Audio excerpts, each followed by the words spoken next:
Bom dia, Martim Avilés Figueiredo e Fernando Lourenço. Muito obrigado por terem aceitado o meu convite. Bom Martim, dia. bom dia. Martim, diz-me uma coisa. A Core Capital, que é uma sociedade relativamente recente, mas constituída por gente muito experiente, é efetivamente o quê? É uma venture capital, é uma private equity? Como é que se posiciona? Muito bem, bom dia, Ricardo. Também é um prazer enorme estar aqui no teu programa. Olha, a Core Capital é um fundo de capital de risco puro. Portanto, a Core Capital é a sociedade gestora do fundo de capital de risco Core Restart 1, que foi fundado, registado na CMVM em março de 2018 e criado pelo Nuno Fernandes Tomás, pelo Pedro Araújo Issá e por mim. Reunimos e levantámos dinheiro para este primeiro fundo, um fundo focado em empresas que se encontram em dificuldades, já podemos falar sobre isso mais em detalhe, e reunimos em torno deste fundo um conjunto de investidores.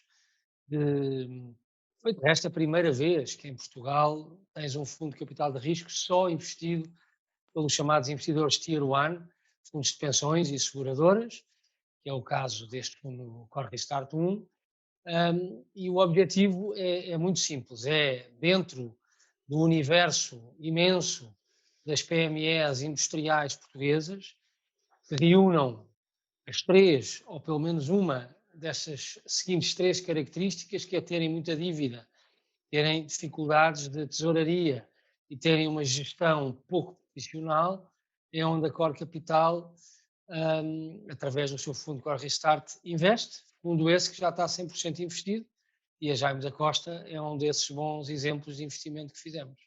Muito bem. Fernando, a Jaime da Costa, para começar, tem um nome interessantíssimo, porque é Jaime com Y, portanto, o que remete para os tempos antigos.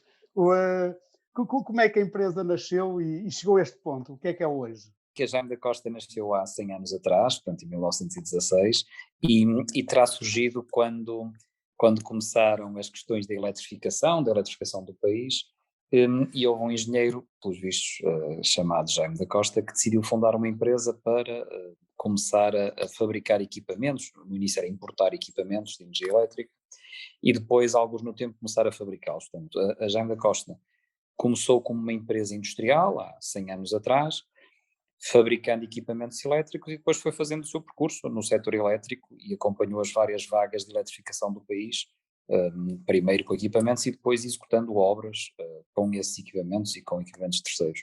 Portanto, é uma empresa marcadamente industrial no seu início e ligada desde o início à eletrificação do país.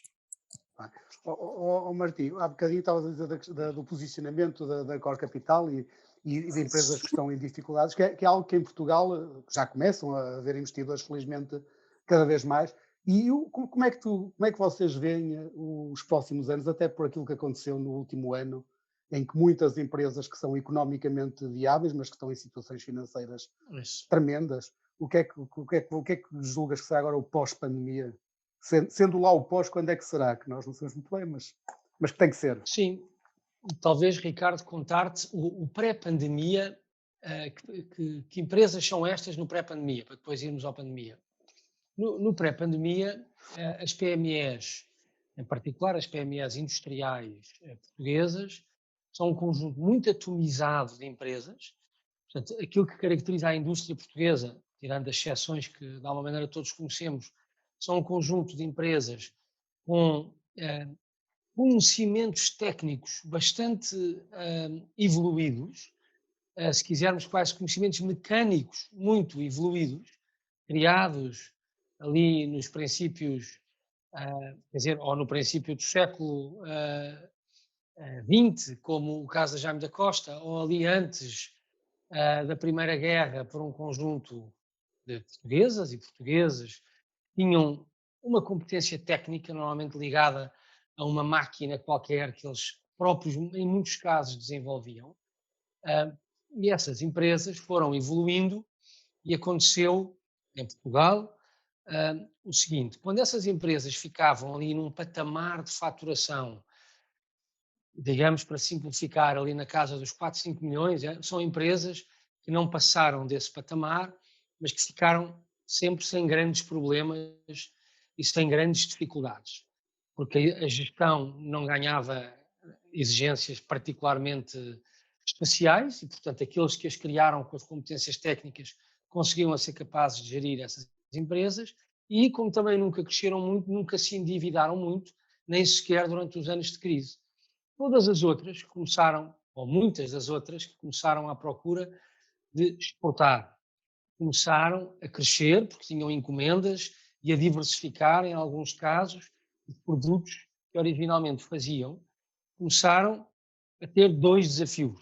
Um desafio de gestão enorme, porque em vez de serem empresas de 10 ou 20 pessoas, passaram a ser empresas entre 50 e 250 pessoas, e um desafio de gestão de muito pipeline, bastantes encomendas, que lhes colocava, por sua vez, dois subdesafios. Um desafio de organização interna e de processos, que esses gestores, digamos assim, ou esses empresários não tinham, e um desafio de gestão de tesouraria, que é uma espécie de feitiçaria para a grande parte destes empresários técnicos, que não dominavam em absoluto. E o que aconteceu a essas empresas? Acumularam dívida, por um lado, e acumularam uma tesouraria negativa que os deixava, em alguns casos, como tu dizias, Ricardo, com empresas economicamente viáveis, mas financeiramente ou tecnicamente falidas, porque eles não eram capazes de gerir a relação entre fornecedores e obras que tinham de completar, a relação entre pagamentos ao banco e a dívida que precisavam de pagar. E, portanto, no pré-pandemia, nós tínhamos em Portugal, nestas PMEs industriais, 25% destas empresas não eram capazes sequer de gerar cash para pagar, EBITDA para pagar os juros dos seus empréstimos. Quando veio a crise do subprime, estas empresas ficaram numa situação praticamente impossível de gerir. Isto é, elas tinham encomendas, tinham trabalho, mas tinham tesouraria negativa e não sabiam como sair, digamos assim, dessa ratoeira de cash flow. Os bancos pressionavam-nos, eles atrasavam-se nos pagamentos e os bancos começaram a criar uma espécie de pilha aquele palavrão que se tornou, daquelas siglas que se tornaram célebres, dos non-performing loans e dos NPLs, que os bancos, em Portugal em particular, na altura da Troika, foram obrigados a corrigir dentro do seu balanço. E a Jaime da Costa foi uma empresa, como o Fernando dizia, vem justamente nesta história, uma empresa com 100 anos, sempre muito sólida, depois foi comprada a esse senhor, a esse engenheiro Jaime da Costa, por outros investidores. Esses outros investidores fizeram-na crescer e foram vendendo a empresa, até que ela acabou nas mãos de uma família, tinha justamente essas competências técnicas, mas faltavam-lhe as competências de gestão e de gestão de tesouraria. E, portanto, começavam a não ser capazes de cumprir responsabilidades junto dos seus clientes, a cumprir responsabilidades junto dos seus fornecedores e a cumprir responsabilidades junto dos bancos. E essas empresas precisam normalmente de quê? E aqui estão os três critérios deste Fundo 1 da Core Capital. Neste Fundo 1, estas empresas precisam de uma reestruturação da dívida, precisam de uma injeção de capital para reequilibrar financeiramente os níveis de tesouraria de cash flow da empresa, muitas vezes até para CAPEX, para investimento necessário, e três, precisam de nova gestão, de gestão profissional capaz de guiar, digamos assim, no meio destes desafios de gestão. O Fernando Lourenço é justamente o líder de uma nova equipa de gestão. Quando a Core Capital entrou na Jaime da Costa, trouxe consigo. Portanto, a Core Capital não faz Venture Capital, não faz startups, só faz normalmente, neste fundo 1, neste fundo Core Restart, daí o nome Restart, para dar um restart a estas empresas industriais que precisam de dinheiro, gestão nova e reestruturação de dívida. Bem, Fernando, o Fernando obviamente faz parte desta equipa de gestão que entra com o novo investidor, com o investidor de capital de risco. Mas como é que é o choque numa empresa que é centenária, que de repente tem novos acionistas e tem acionistas financeiros e tem uma nova equipa de gestão e, portanto, que tem uma nova estratégia, muitas vezes uma maior velocidade para atingir objetivos e para crescer? Como é que são os primeiros tempos? Qual é a turbulência que isto causa na empresa? São como acaba de escrever, Ricardo, são tempos de muita agitação, não é? Portanto, quando uma empresa está em algumas dificuldades de tesouraria já ao longo de alguns anos, como era o caso da Jaime da Costa, e que, portanto, o dinheiro começa a escassear para honrar os compromissos, como o Martim estava a dizer, com clientes, com fornecedores, com colaboradores.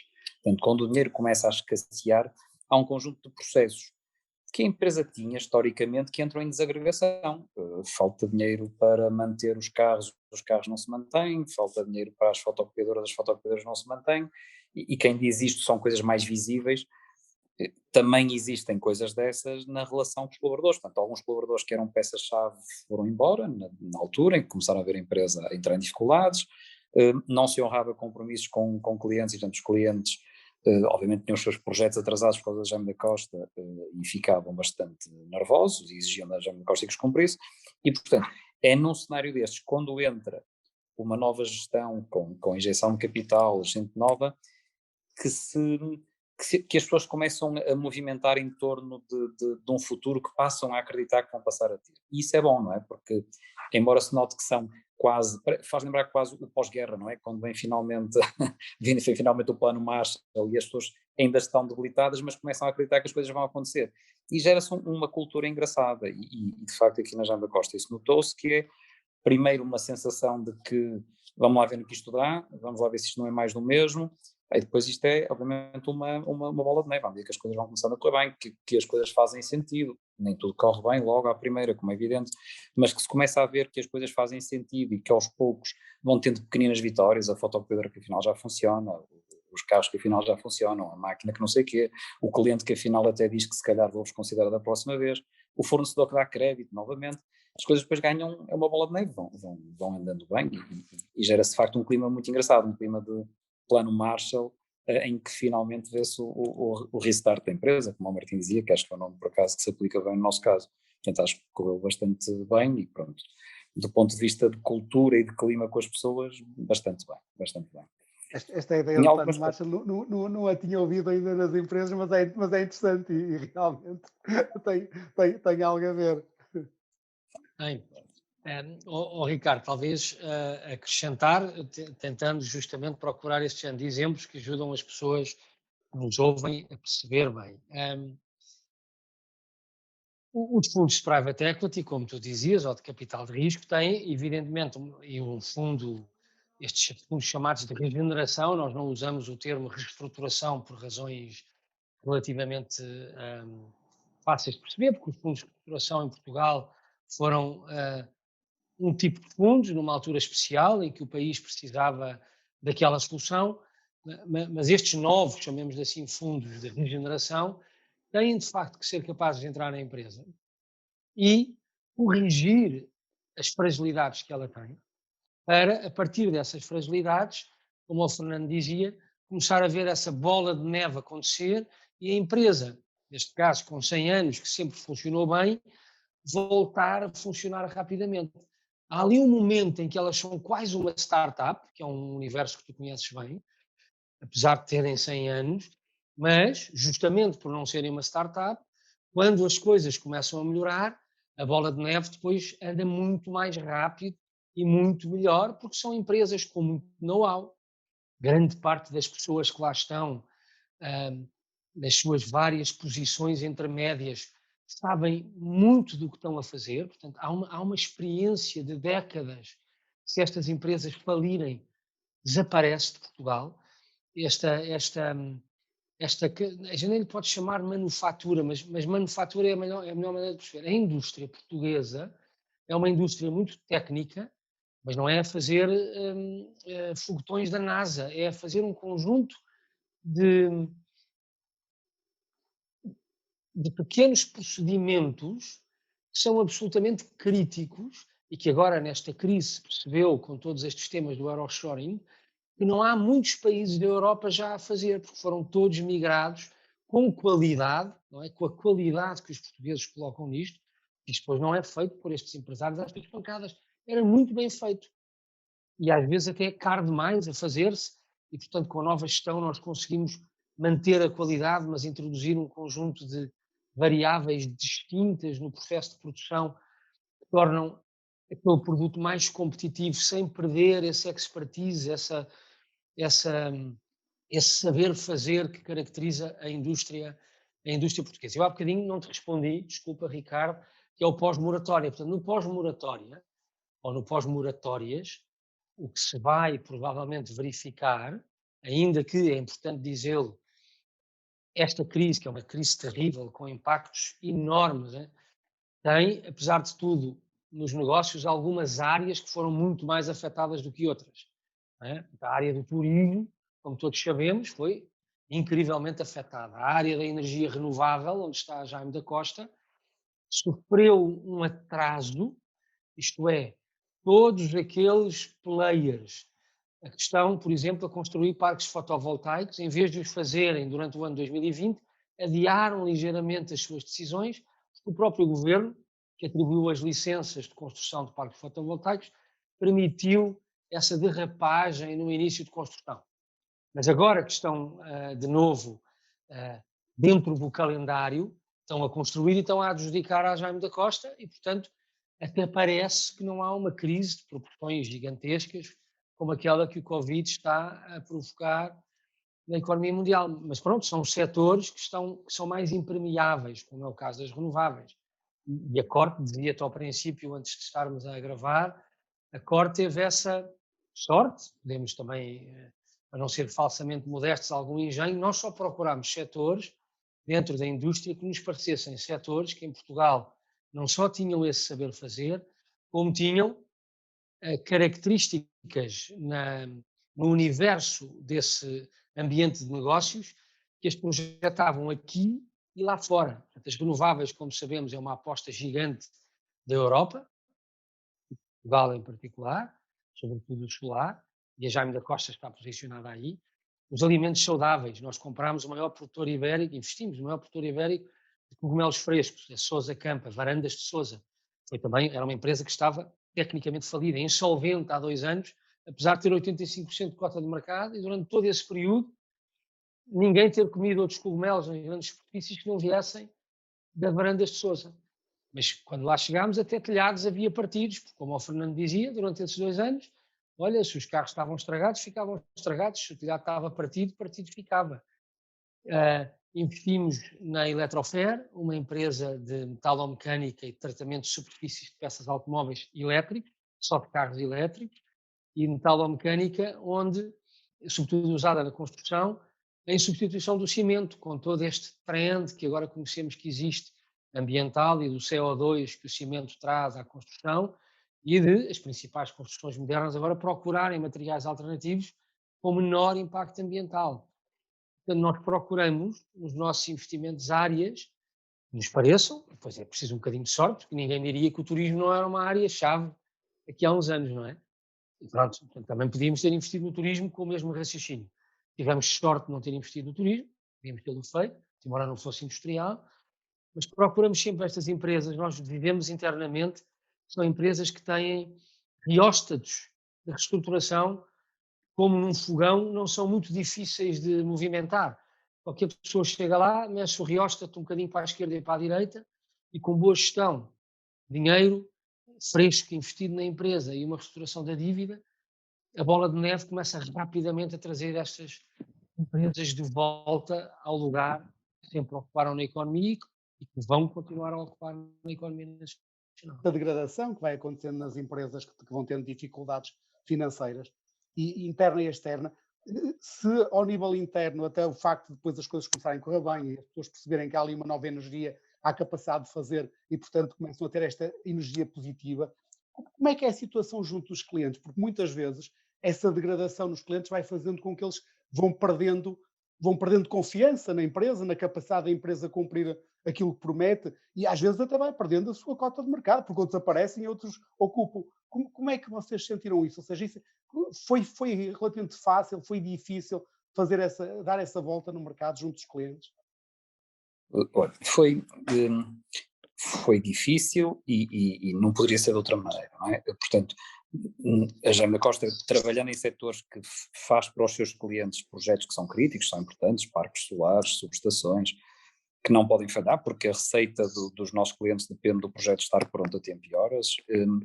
Obviamente gerou situações de algum stress e situações complicadas nos clientes, e portanto foi difícil contar a história e reganhar a confiança desses investidores e de outros, porque depois isso, mesmo clientes que não eram nossos, mas eram clientes potenciais, como o mercado é muito pequenino, souberam a história por terceiros, e muitas das vezes, quando eu chegava lá para contar a história da Jaime da Costa, sabiam mais eles da Jaime da Costa do que eu.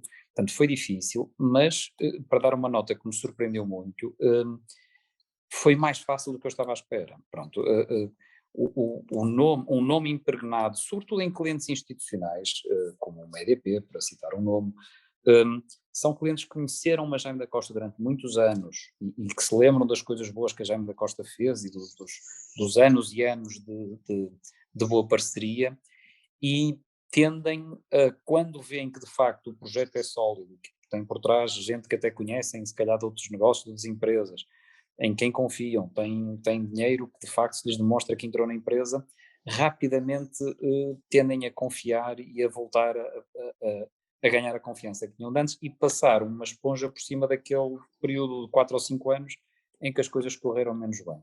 E de facto foi difícil, ainda está a ser difícil, alguns clientes, mas mais fácil, bastante mais fácil do que eu estava à espera. Eu estava à espera de ter reações de não quero mais falar com a Jaime da Costa, nunca mais quero fazer nada com vocês, e pelo contrário, os clientes que temos hoje, com alguma expressão, são na sua maioria clientes que nos conhecem do passado e que voltaram a confiar. Temos um conjunto de clientes novos, nomeadamente que surgiram agora nos jornais, de adjudicações recentes, é verdade, que vão fazer o futuro desta casa, mas vão fazê-lo juntamente com clientes que sempre foram clientes de Jaime da Costa e que voltaram, e que têm sido esses que nos têm dado a carteira de encomendas durante o último ano, se calhar, em que estávamos neste processo de remontar a máquina e voltar ao mercado. Portanto, tem sido uma agradável surpresa, de facto, a confiança que os clientes têm em nós. E acho que é um bocadinho típico também, talvez, aqui do nosso mercado português, não é?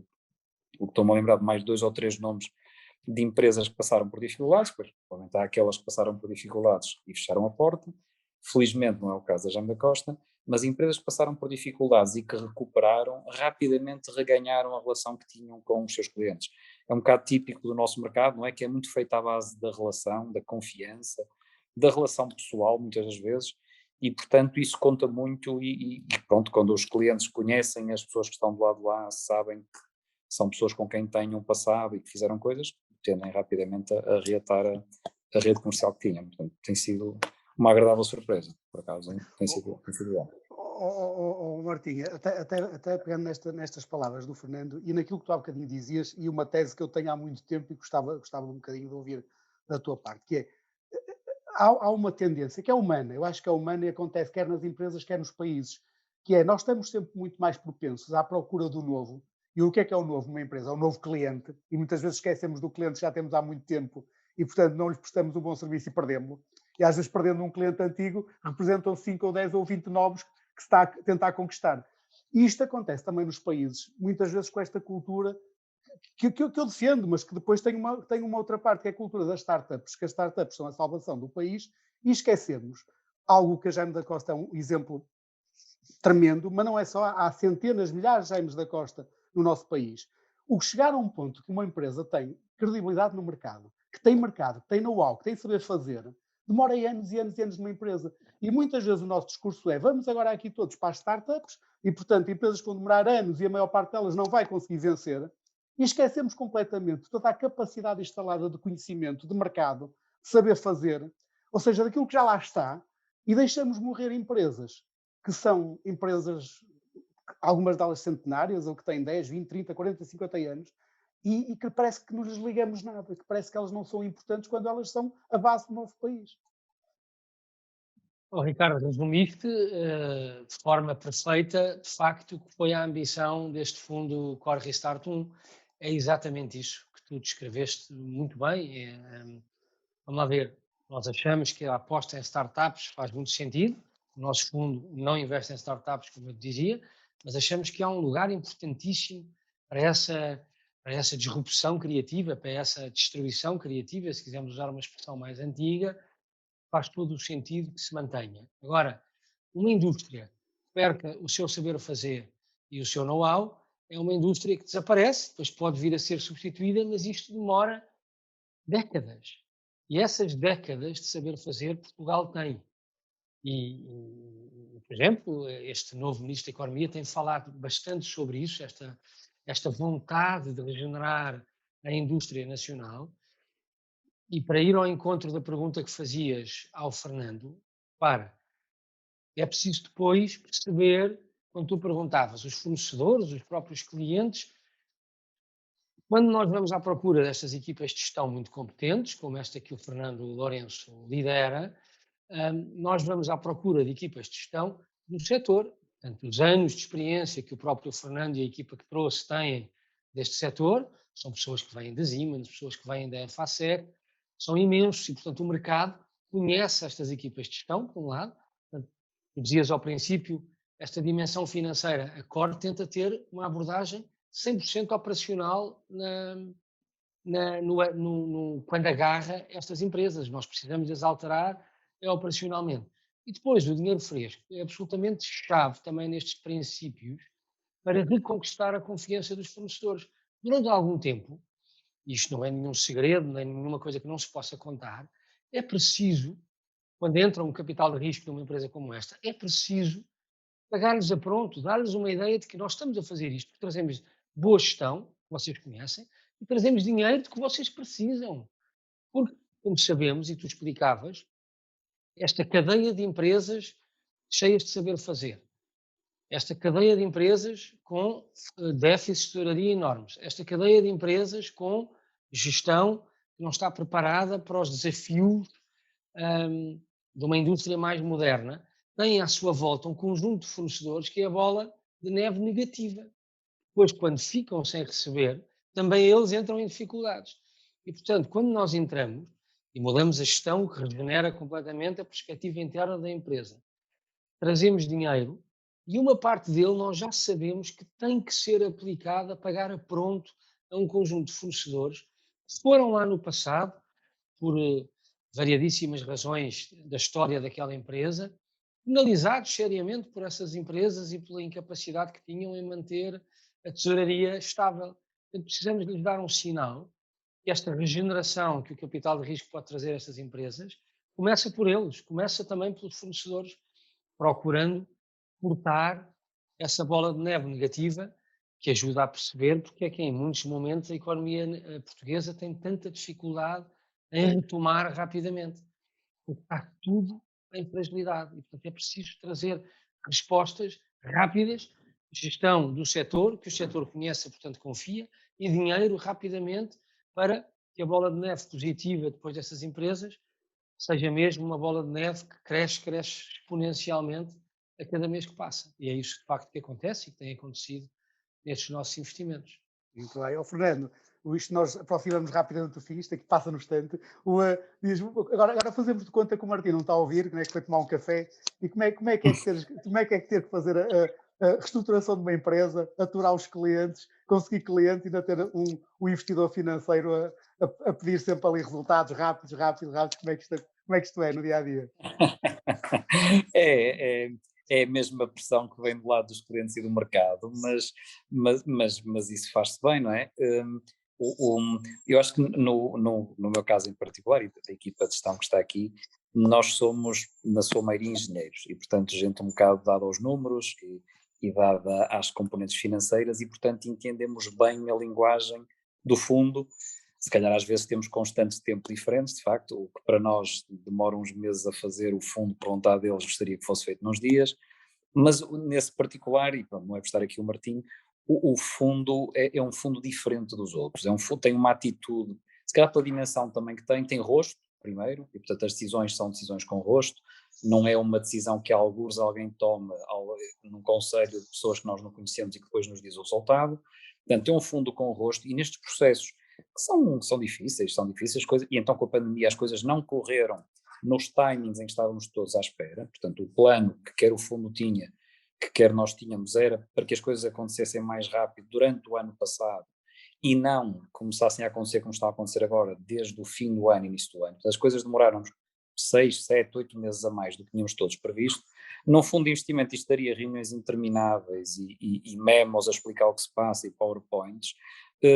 No caso do Fundacor, que é um fundo com rosto e é um fundo que está mais próximo da gestão, as coisas fazem-se conversando e explicando e mostrando o que está a acontecer. E isto tudo, de facto, ajudou muito. Eu acho que atravessar um processo de pandemia como nós atravessamos, em cima de uma Jaime da Costa em recuperação, a precisar desesperadamente de encomendas e elas a não chegarem porque as coisas estavam a atrasar no mercado, teria sido muito difícil com um fundo que não acorre e a atitude que tem perante o negócio. Portanto, acho que nesse particular, não é pelo Martins Taras, eu não sou muito de fazer elogios e, portanto, acho que é toda a justiça dizer que só foi possível fazê-lo de facto com um fundo com a atitude que a Cor tem. Isso acho que foi bom. A pressão e os números fazem parte e Fazem parte. nós damos bem com isso. Martinho, num Ricardo, minuto que estamos sim, mesmo a terminar, diz-me uma coisa muito rápida assim, o que é que vocês chamam um exemplo, que era a empresa e as empresas onde vocês investiram, o exemplo da importância que há em que investidores institucionais cada vez mais sejam LPs de sociedades com fundos que levem à reestruturação e à recuperação de toda esta capacidade económica instalada. O que é preciso para trazê-los?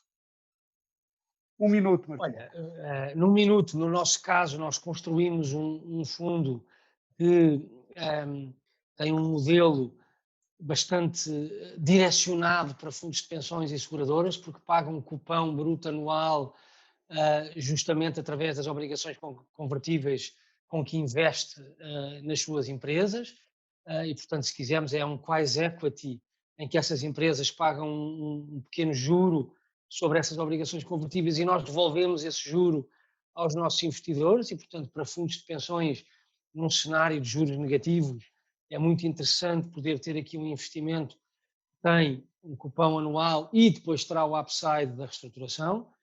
E também dizer que eles não só confiaram em nós, mas também confiaram muito na nossa abordagem, que é, por exemplo, na Jaime da Costa, nós entramos também com a Visabeira, na Varandas de Sousa entramos com a Sugal, nós procuramos também sempre um parceiro industrial, com uma grande experiência industrial, que seja nosso sócio nestes negócios, para que depois aconteça isto que o Fernando dizia, depois os boards não são apenas boards de discussão financeira, são boards também de discussão operacional, e de caminhos operacionais, com quem sabe, a equipa de gestão, mas com quem também tem já muitas horas de experiência operacional e industrial, que ajudam muito em alguns momentos a perceber o caminho, porque o caminho não é sempre só rápido, tem que ser rápido, mas eficaz e a produzir os resultados, se não for naquele tempo, tem que ser a seguir, mas a produzir esses resultados. Martins, e isso tem Fernando, sido incrível. Um ótimo final, muito obrigado por esta conversa, que tudo vos corra bem e continuem a investir em boas empresas e a recuperar boas empresas. Obrigado. Obrigado, Ricardo. Um grande abraço. Até breve. Obrigado.